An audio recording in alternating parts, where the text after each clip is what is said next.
Hi, this is Brooke. The latest Toronto real estate data for July is out. Sales volume is up 10% year over year, but prices are down 5%. Sounds like the market is recovering. Well, let's break it down. As we all know, spring is the peak season for buying and selling homes, and after June, things usually cool down. That's been a steady pattern for years, but this year is different. The heat from May carry all the way into July, with sales holding steady. That tell us buyer confidence is slowing return, and people have basically accepted the idea of stable interest rates.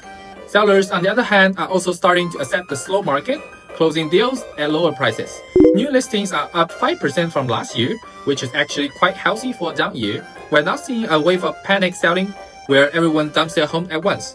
However, July's active listing hits 30,000, that's 25% higher than last year, and the average days on the market are up 25% too. In other words, supply still outweighs demand. Serious buyers are picking move-in-ready homes, while the rest either lower your price or expect no buyers. That's why most sellers are grumbling. Why isn't my place selling? Is the market crashing? Actually, compared to the hot market of 2021 and 2022, prices have indeed dropped 10 to 20%. But on the long-term chart, this is simply back to pre-pandemic levels. Stop staring at those peak prices. That was a once-in-a-lifetime moment. If you can wait, don't list right now.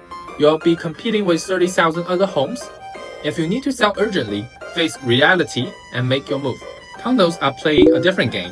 In July, sales was slightly up, but prices fell 10%. Quarter 2 paints an even sharper picture. Sales down 20%, listing up 40%. Many unsold condos has been pushed into the rental market, where demand actually rose 16%.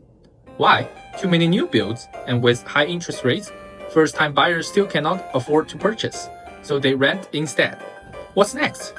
Cautious recovery is what's gonna happen in the next 6 months. Prices might see small technical up and downs, but the overall trend will stabilize.